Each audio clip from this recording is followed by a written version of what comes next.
નમસ્કાર મિત્રો, સ્વાગત છે તમારું અમારી યુટ્યુબ ચેનલમાં। તો મિત્રો, આજના વિડીયોમાં ખેડૂતો માટે એવી અગત્યની યોજના વિશે ચર્ચા કરીશું કે જે યોજનાનું નામ છે સ્પ્રેયર પંપ સહાય યોજના। હવે મિત્રો, આ જે સ્પ્રેયર પંપ સહાય યોજના છે તે યોજના અંતર્ગત ખેડૂતોએ દવા છાંટવાના પંપની ખરીદી કરી હોય તો તે ખરીદી કરવા માટે સહાય આપવામાં આવે છે। તો યોજનાનો લાભ છે તે ક્યાં ક્યાં ખેડૂતોને મળવાપાત્ર થશે, યોજના અંતર્ગત અરજી કઈ જગ્યાએ કરવાની રહેશે, અરજી ફોર્મ છે તે કઈ તારીખથી કઈ તારીખ સુધીમાં ભરી દેવાના રહેશે, અરજી ફોર્મ ભરવા માટે કયા કયા ડોક્યુમેન્ટની જરૂર પડશે, કયા ખેડૂતોને કેટલી સહાય આપવામાં આવે છે, આ તમામ માહિતી આપણે એક જ વિડીયોમાં મેળવીએ તે પહેલા વિડીયો ગમે તો લાઈક અને શેર કરી દેજો, ચેનલમાં નવા હોય તો ચેનલને સબસ્ક્રાઇબ કરી દેજો। તો ચાલો મિત્રો, વિડીયોની શરૂઆત કરીએ। મિત્રો, આ જે યોજના છે તે ગુજરાત સરકારનું જે બાગાયતી વિભાગ આવેલું છે તેમના તરફથી અમલમાં મૂકવામાં આવેલી છે। તો મિત્રો, ગુજરાત સરકારનું જે બાગાયતી વિભાગ છે તેમના તરફથી જેટલી યોજનાઓ અમલમાં છે તે તમામ યોજનાઓમાં ઓનલાઈન અરજીઓ શરૂ કરી દેવામાં આવેલી છે। વર્ષ 2024-25 માટે અરજી ફોર્મ શરૂ કરવામાં આવેલા છે। મિત્રો, અહીં બાગાયતી વિભાગની પંપને લગતી અલગ અલગ 4 યોજનાઓ તમને જોવા મળશે કે જેમાં મિત્રો બંને પ્રકારના પંપને આવરી લેવામાં આવે છે, એટલે કે બેટરી વાળા પંપ અને બેટરી વગરના જે મેન્યુઅલી પંપ છે। આપણે પેલા અગાઉ હાથ વડે જે પંપ ચલાવતા તો તેવા મેન્યુઅલી પંપની ખરીદી કરવા માટે પણ સહાય આપવામાં આવે છે, અને જો બેટરી વાળા પંપની ખરીદી કરવી હોય તો તે પંપ ખરીદવા માટે પણ સહાય આપવામાં આવે છે। પરંતુ મિત્રો, અહીં જે બેટરી વાળા પંપની જો તમારે ખરીદી કરવી હોય તો અહીં પંપની જે ક્ષમતા છે તો તે ક્ષમતાને આધારે સહાય છે તે ચૂકવવામાં આવશે। જ્યારે મેન્યુઅલી પંપની ખરીદી કરવી હોય તો મિત્રો અહીં પંપની ક્ષમતા જોવામાં આવતી નથી। તમે ગમે એવડી ક્ષમતા વાળો પંપની ખરીદી કરશો તો પણ તેના ધારાધોરણો મુજબ તમને સહાય મળવા પાત્ર થશે। મિત્રો, આ જે યોજના છે તે યોજનાનો લાભ ગુજરાતના તમામ ખેડૂત ખાતેદારો છે તે મેળવી શકશે। તેમાં સૌથી પહેલા આપણે ચર્ચા કરી લઈશું બેટરી વાળા પંપની ખરીદી કરવી હોય તો કેટલી સહાય આપવામાં આવે છે। તો તેમાં મિત્રો, જે પંપની જે ક્ષમતા છે તે 8 લીટર થી લઈને 12 લીટર સુધીની હોય, એટલે કે 8 લીટર થી 12 લીટર કેપેસિટી વાળા તમારે પંપની ખરીદી કરવી હોય તો ત્યારે કેટલી સહાય મળવા પાત્ર થશે। તો ત્યારે મિત્રો, જે નાના ખેડૂતો છે, સીમાંત ખેડૂતો છે, મહિલા ખેડૂતો છે, અનુસૂચિત જાતિ અને અનુસૂચિત જનજાતિના જે ખેડૂતો છે તો તેઓને પંપની ખરીદી કરવા માટે ₹3100 એટલે કે 3100 રૂપિયા આપવામાં આવશે।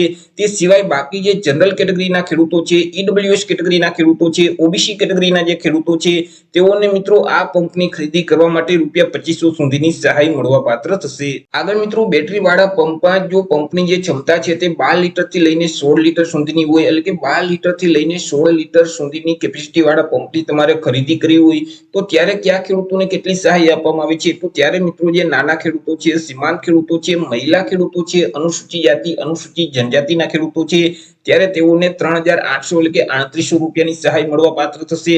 તે સિવાય બાકી જે તમામ ખેડૂતો છે તેઓને મહત્તમ ₹3000 સુધીની સહાય આપવામાં આવશે। મિત્રો, બેટરી વાળા પંપમાં જ પંપની જે ક્ષમતા છે તે 16 લીટર કરતા વધારે ક્ષમતા હોય તો ત્યારે કયા ખેડૂતોને કેટલી સહાય આપવામાં આવશે તેના વિશે ચર્ચા કરીએ। તો ત્યારે અનુસૂચિત જનજાતિના ખેડૂતો છે, અનુસૂચિત જાતિના ખેડૂતો છે, નાના ખેડૂતો, સીમાંત ખેડૂતો અને મહિલા ખેડૂતો છે ત્યારે આ યોજના અંતર્ગત જે પંપની ખરીદી કરેલ છે તે પંપની ખરીદી કરવા પાછળ જે ખર્ચ થયેલ છે તે કુલ ખર્ચના 50% અથવા તો વધુમાં વધુ ₹10,000 ની મર્યાદામાં સહાય છે તે આપવામાં આવશે। તે સિવાય બાકી જે તમામ ખેડૂતો છે તે ખેડૂતોએ જે પંપની ખરીદી કરેલ છે તેની પાછળ જે ખરેખર ખર્ચ થયેલ છે તે ખર્ચના 40% અથવા તો વધુમાં વધુ ₹8,000 સુધીની સહાય મળવા પાત્ર થશે। આપણે ચર્ચા કરી કે બેટરી વાળા પંપની ખરીદી કરવા માટે કેટલી સહાય મળવા પાત્ર થશે। હવે ચર્ચા કરીશું કે જે મેન્યુઅલ પંપની ખરીદી કરવી હોય, એટલે કે અગાઉ આપણે જે હાથ વડે પંપ ચલાવતા હતા તે પંપની તમારે ખરીદી કરવી હોય તો કેટલી સહાય આપવામાં આવશે। તો ત્યારે મિત્રો, જે અનુસૂચિત જાતિના ખેડૂતો છે, અનુસૂચિત જનજાતિના ખેડૂતો છે, નાના ખેડૂતો, સીમાંત ખેડૂતો અને મહિલા ખેડૂતો છે આ તમામ ખેડૂતોને પંપની ખરીદી કરવા માટે ₹600 સુધીની સહાય આપવામાં આવશે। તે સિવાય બાકી જે તમામ ખેડૂતો છે તે ખેડૂતોને પંપની ખરીદી કરવા માટે મહત્તમ ₹500 સુધી સહાય આપવામાં આવશે। વાત કરી લઈએ પંપની ખરીદી વિશે, પછી તે બેટરી વાળો પંપ હોય કે બેટરી વગરનો પંપ હોય તો પંપની ખરીદી ખેડૂતોએ ક્યાંથી કરવાની રહેશે? તો પંપની ખરીદી છે તે ખેડૂતોએ કૃષિ ખાતા દ્વારા વખતો વખત જાહેર કરેલ પ્રાઇસ ડિસ્કવરીના હેતુ માટે જે તૈયાર કરેલ પેનલ છે અને આ પેનલમાં ઉત્પાદકના અધિકૃત વિક્રેતાઓ છે તો તેવા વિક્રેતાઓ પાસેથી જ ખેડૂતોએ પંપની ખરીદી કરવાની રહેશે, તો જ આ યોજના અંતર્ગત ખેડૂતોને સહાય મળવા પાત્ર થશે। મિત્રો, આ જે પંપને લગતી તમામ યોજનાઓ છે તે યોજનાનો લાભ ખેડૂતોએ એક વખત લીધા પછી 7 વર્ષ પછી ફરીથી આ યોજનાનો લાભ છે તે ખેડૂત લઈ શકશે। યોજનાનો લાભ મેળવવા માટે ખેડૂતોએ ઓનલાઈન અરજી ફોર્મ ભરવાનું રહેશે। જે આઈ ખેડૂતનું પોર્ટલ છે, iKhedoot.gujarat.gov.in નામની વેબસાઇટ છે તે વેબસાઇટ ઉપર જઈ ખેડૂતોએ 12 માર્ચ 2024 થી લઈને 15/5/2024 સુધીમાં ઓનલાઈન અરજી કરવાની રહેશે। મિત્રો તમે ઓનલાઈન અરજી ફોર્મ સબમિટ કરો છો ત્યાર પછી તમારે તે અરજી ફોર્મની પ્રિન્ટ કાઢી લેવાની રહેશે। અરજી ફોર્મની પ્રિન્ટ કાઢી તમારે કયા કયા ડોક્યુમેન્ટ જોડવાના રહેશે તેના વિશે ચર્ચા કરીએ। તો ખેડૂત છે તે અનુસૂચિત જાતિ અથવા તો અનુસૂચિત જનજાતિના હોય એટલે કે એસસી અથવા તો એસટી કેટેગરીના ખેડૂતો હોય ત્યારે જે સક્ષમ અધિકારી શ્રી દ્વારા આપવામાં આવેલું જે જાતિનું પ્રમાણપત્ર છે, જાતિનો દાખલો છે, તેમની નકલ જોડવાની રહેશે।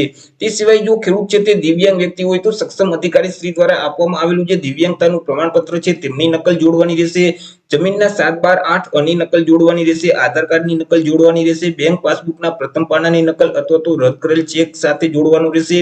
વન અધિકારી પત્ર ધરાવતા હોય તો તેમની કોપી પણ સાથે જોડવાની રહેશે। તો અરજી ફોર્મની પ્રિન્ટ કાઢી તેની સાથે આટલા ડોક્યુમેન્ટ એટેચ કરી અને તમારા જિલ્લામાં આવેલી જે બાગાયતી વિભાગની કચેરી છે ત્યાં તમારે અરજી ફોર્મ સબમિટ કરી દેવાનું રહેશે એટલે કે જમા કરાવવાનું રહેશે।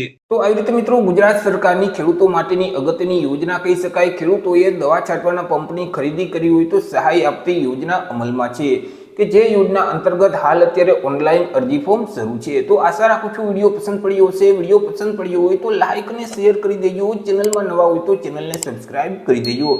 ફરી મળીશું એક નવા ટોપિક સાથે એક નવા જ વિડીયોમાં। ત્યાં સુધી જય હિન્દ, વંદે માતરમ।